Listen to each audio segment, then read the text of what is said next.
બોટાદ જિલ્લામાં નદીઓમાંથી ખનન થતું હોવાને પગલે અજાણ્યા શખ્સ દ્વારા ઉતારવામાં આવેલો વિડિયો સોશિયલ મીડિયામાં વાયરલ થયો છે। જો કે સોશિયલ મીડિયામાં વાયરલ થયેલા વિડિયોમાં નદીમાં ટ્રેક્ટર, હિટાચી, જેસીબી, ડમ્પર જેવા વાહનો પણ જોવા મળી રહ્યા છે। બોટાદ જિલ્લાના રાણપુર તાલુકાના કિનારા ગામ પાસે નદીમાંથી રેતી ભરાતા હોવાનો વિડિયો વાયરલ થયો છે।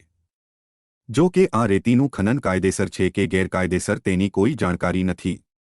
ગેલેક્સી મીડિયા આ વિડિયોની કોઈ પુષ્ટિ કરતું નથી।